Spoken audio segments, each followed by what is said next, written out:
Well hi guys, welcome back to my channel sand learning classes. आज हम आपका topic discuss करेंगे phases of teaching. देखो, हमने प्रिंसिपल्स ऑफ टीचिंग आपका कंप्लीट कर चुके हैं। आज हम डिस्कस करने वाले हैं आपका फेजेस ऑफ टीचिंग।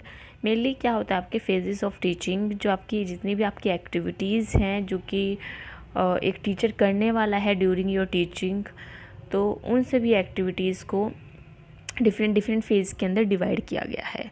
ओके, 3 तरह के फेजेस आपके मिलते हैं इसमें, फ़ेज़ 1, फ़ेज़ 2 एंड फ़ेज़ 3। तो स्टार्ट करते हैं आज का आपका लेसन फेजेस ऑफ टीचिंग का। ओके, तो फ़ेज़ 1 जो होता है आपका pre active phase of teaching बोलते हैं इसको। फ़ेज़ 2 जो है आपका इंटरएक्टिव फेज़ ऑफ टीचिंग है, एंड फ़ेज़ 3 आपका post active phase of teaching का। तो सबसे पहले हम डिस्कस करेंगे आपका first pre active phase of teaching. देखो, pre active phase of teaching का मतलब क्या होता है, ये एक ऐसी स्टेज है, ऐसा फेज़ है आपका प्लानिंग ऑफ फॉर टीचिंग, जिसमें आप क्या करते हो, प्लान करते हो टीचिंग के लिए। इस फेज़ के अंदर सारी एक्टिविटीज़ इंक्लूड होती हैं, वो सारी एक्टिविटीज़ जो कि एक टीचर परफॉर्म करता है क्लास में जाने से पहले, अपने जो स्टूडेंट्स हैं उनको डील करने से पहले, उनको टीच करने से पहले जो भी एक्टिविटीज़ वो कर रहा है, उन सब एक्टिविटीज़ को इस फेज़ के अंदर इंक्लूड किया गया है। जैसे कि इसके नाम से आपको पता चला होगा, pre active phase of teaching. Pre यानी कि पहले, एक्टिव फेज़ ऑफ टीचिंग यानी कि एक्टिव आने के लिए, एक्टिव फेज़ में जाने के लिए टीचिंग से जो पहले की एक्टिविटीज़ हैं आपकी, वो इस फेज़ के अंदर आती हैं। अब मेनली जो होती है आपके pre active phase of teaching के अंदर आपकी डिफरेंट एक्टिविटीज़ इन्वॉल्व है। सबसे पहला आपका फिक्सेशन ऑफ गोल। सबसे पहले क्या करना है, टीचिंग ऑब्जेक्टिव्स आपको पता होने चाहिए। आपको एक अपना गोल फिक्स करना है कि आपको क्या करना है, क्या पढ़ाना है। ओके, कौन से स्टूडेंट्स को पढ़ाना है। Division about content. अब जो आपने अपना टॉपिक्स जो सेलेक्ट किया है, अब उस कंटेंट को आप क्या करोगे, उस कंटेंट का डिसीज़न लोगे कि आपको इस टॉपिक को पढ़ाना है। सबसे पहले हमने क्या किया, अपना कोई गोल फिक्स कर लिया कि भाई 6 को पढ़ाना है, 7 को पढ़ाना है, ऐसे हमने फिक्स कर लिया। ठीक है, अब हमने डिसाइड किया कि हमें ये कंटेंट पढ़ाना है। ओके, मान लो कि हमें प्लांट फोटोसिंथेसिस पढ़ाना है। ठीक है, आपने फोटोसिंथेसिस यहाँ पे क्या कर लिया, कंटेंट डिसाइड कर लिया। अब आप उसको क्या करेंगे, arrange and sequencing the element of content for presentation. आप उसको अरेंज करेंगे, सीक्वेंस में लगाएंगे उस पूरे अपने कंटेंट को जो कि आप प्रेजेंट करने वाले हो अपनी क्लास के अंदर। फिर decision about the strategies of teaching.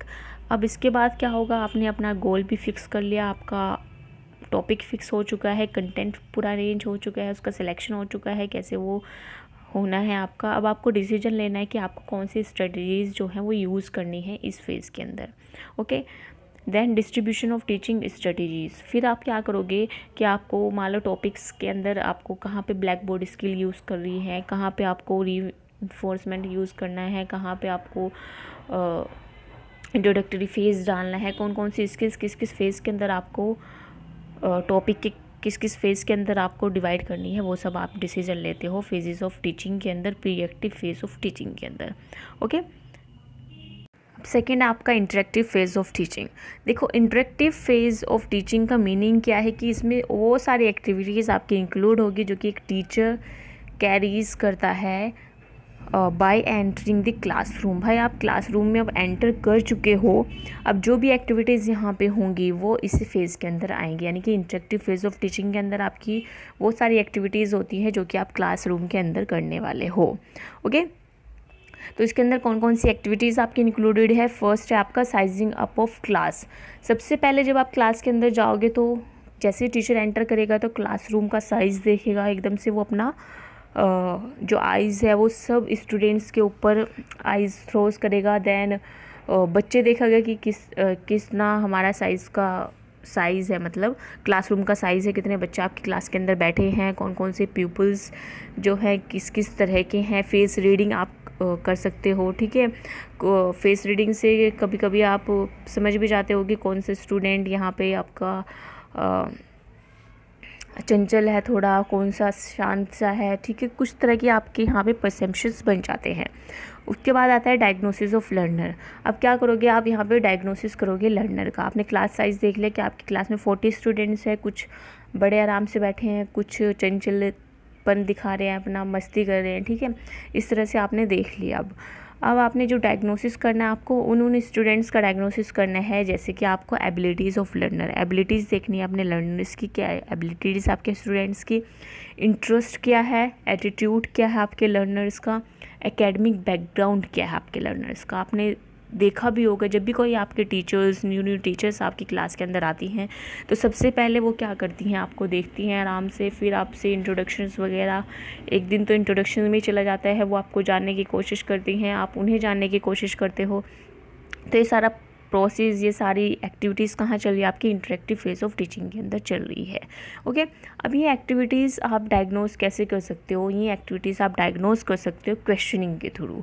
आप जब तक उनसे क्वेश्चन नहीं पूछोगे उनके बारे में, उनके बैकग्राउंड के बारे में कि वो किस एकेडमिक बैकग्राउंड से बिलोंग करते हैं, तब तक आप इस फेज़ के अंदर कोई भी रिस्पॉन्स नहीं ले पाओगे। ओके, देन इसी का थर्ड पॉइंट है आपका एक्शन ऑफ अचीवमेंट। भाई एक्शन ऑफ अचीवमेंट में क्या है, आपका सिलेक्शन ऑफ स्टिमुलाई आता है कि आपको अब सिलेक्ट करना है, स्टिमुलाइट को प्रेजेंट करना है, देन फीडबैक और अपनी जो स्ट्रेटजीज है उसको यहाँ पे आपको लगाना है। देखो सबसे पहले हम देखते हैं आपका एक्शन ऑफ अचीवमेंट है क्या। एक्शन ऑफ अचीवमेंट में भाई दो तरह की आपकी एक्टिविटीज़ होने वाली हैं यहाँ पे, वर्बल एंड नॉन वर्बल। ठीक है, दोनों तरह की एक्टिविटीज़ में क्या चाहिए आपको, वर्बल एक्टिविटीज़ अगर आप देखोगे तो वर्बल में क्या चाहिए आपको, स्टूडेंट्स एंड टीचर दोनों एक दूसरे से इंटरेक्ट कर रहे हो। ठीक है, इनिशिएशन एंड रेस्पॉन्स यहाँ पर आपका आता है, टीचर इनिशिएट करेगी, रेस्पॉन्स आपको स्टूडेंट्स देंगे। ओके, तो जो वर्बल एंड नॉन वर्बल है, यानी कि सिलेक्शन ऑफ स्टिमुलाई आपको सिलेक्ट करना है, या तो वर्बल करोगे, नॉन वर्बल करोगे, या दोनों कर सकते हो। ओके, वर्बल में क्या होगा, जो टीचर है वो स्टूडेंट से क्वेश्चन करेगा या उनसे कुछ भी पूछेगा, स्टूडेंट आपके आंसर करेंगे। ओके, या फिर आपका स्टूडेंट आपसे कुछ पूछेगा और आप उसका रेस्पॉन्स दोगे। देन आता है आपका नॉन वर्बल। नॉन वर्बल में क्या होता है, देखो जैसे जैसे आपका वर्बल यानी कि आपके वर्ड्स जो हैं वो मैटर करते हैं, ऐसे ही आपके एक्सप्रेशन या जेस्चर जो है आपके टीचर का, उसकी फेस, आइज़ के एक्सप्रेशन जो हैं वो भी बहुत ज़्यादा मैटर करते हैं किसी भी स्टूडेंट के लिए। ठीक है, तो उन सब का एक टीचर को यहाँ पे ध्यान रखना है कि वो सिर्फ बोरियत की तरह खड़ा ना रहे, सिर्फ एक मुद्रा बन के खड़ा रहे, अपने जेस्चर्स का, अपने सेंसेस का इस्तेमाल करें। ठीक है, अपने फेस एक्सप्रेशंस का, आइज़ का इस्तेमाल करें और अपनी क्लास को इंटरेस्टेड बनाए रखें। ओके, देन आपका प्रेजेंटेशन ऑफ स्टिमुलाई। भाई इसका मतलब है आपका आफ्टर सेलेक्टिंग द स्टिमुलाई, मान लो आपने सेलेक्टिंग कर लिया स्टिमुलाइट को, आपको वर्बल पढ़ाना है, नॉन वर्बल, या दोनों तरीके से पढ़ाना है। ठीक है, आपने सेलेक्ट कर लिया, देन जो टीचर है वो अब क्या करेगा, इसको प्रेजेंट करेगा बच्चों के आगे, उनको मोटिवेट करेगा लर्निंग के लिए। देन है फीडबैक एंड रीइंफोर्समेंट। भाई फीडबैक एंड रीइंफोर्समेंट का सिंपल सा मीनिंग है, फीडबैक एंड रीइंफोर्समेंट का बहुत सिंपल सा मीनिंग है, देखो बच्चों, कि आपकी जो पॉसिबिलिटी है किसी भी पर्टिकुलर कंडीशन को एक्सेप्ट करने के लिए फॉर फ्यूचर, कि फ्यूचर में आप उस पर्टिकुलर कंडीशंस को कैसे एक्सेप्ट कर रहे हो, वो आपके डिपेंड करता है फीडबैक एंड रीइंफोर्समेंट में। एक एग्जांपल लेते हैं, मान लो आप किसी क्लास में गए, आपके स्टूडेंट्स जो हैं, अभी आप teacher as a reinforcement and feedback की तरह काम कर रहे हो। ओके, आपके स्टूडेंट्स से आपने उनको कोई टॉपिक पढ़ाया, ओके, और आप उन्हें बीच बीच में गुड, वेरी गुड, यस, बहुत अच्छा, बहुत ही, मतलब आप उनको मोटिवेट कर रहे हो, उनको, और उनकी जो इच्छा शक्ति है उनका आप जागृत कर रहे हो। ठीक है, तो वो बच्चे क्या करेंगे, उस टॉपिक में और ज़्यादा इंटरेस्ट लेंगे और उसको बहुत अच्छे से पढ़ के आएंगे और आपको रिजल्ट भी बहुत अच्छा मिलेगा। ठीक है, अब आते हैं, आप क्लास में आए, आपने क्लास में बच्चों से क्वेश्चंस पूछे और आपको फीडबैक अच्छे से नहीं मिल रहा है, तो इस बच्चों के साथ साथ, बच्चों तो डिसइंटरेस्टेड हैं ही, बच्चों के साथ साथ आप भी डीमोटिवेट हो जाओगे। ठीक है, तो ये जो फीडबैक एंड रीइंफोर्समेंट है, ये बहुत ज़्यादा इंपॉर्टेंट रोल प्ले करता है एक टीचिंग या लर्निंग प्रोसेस के लिए भी, और आपकी पूरी लाइफ के लिए भी, आपके पूरे फ्यूचर के लिए भी। आप उस कंडीशन को एक्सेप्ट करोगे फ्यूचर के लिए, नहीं आप उस सब्जेक्ट को अपने फ्यूचर में रखोगे या नहीं। ठीक है, तो डिपेंड करता है आपके टीचिंग एंड लर्निंग प्रोसेस पे। नेक्स्ट आपका डिप्लॉयमेंट ऑफ स्ट्रेटजीज़। देखो मेनली आपकी जो स्ट्रेटजीज़ हैं वो किसके लिए यूज़ हो रही है, वो पीपल टीचर्स के लिए, लर्निंग कंडीशंस के लिए यूज़ हो रही है। तो किस लिए यूज़ हो रही है, पूरा एक अगर हम सार देखें इसका, तो टीचिंग या लर्निंग प्रोसेस को इम्प्रेसिव बनाने के लिए आपकी स्ट्रेटजीज़ जो है वो यूज़ हो रही हैं। तो इसका मतलब क्या होता है, आपका डिप्लॉयमेंट ऑफ स्ट्रेटजीज़ में आपके एरियाज़ आते हैं, 3 एरियाज़ आते हैं। सबसे पहले आपका कि आपका प्रेजेंटेशन ऑफ सब्जेक्ट मैटर क्या है, कि आप किस तरह से अपना सब्जेक्ट मैटर को प्रेजेंट कर रहे हो। लेवल ऑफ लर्निंग क्या, आप किस लेवल पे जाके अपनी लर्निंग करा रहे हो, कॉम्प्लेक्स टू सिंपल जा रहे हो, सिंपल टू कॉम्प्लेक्स जा रहे हो।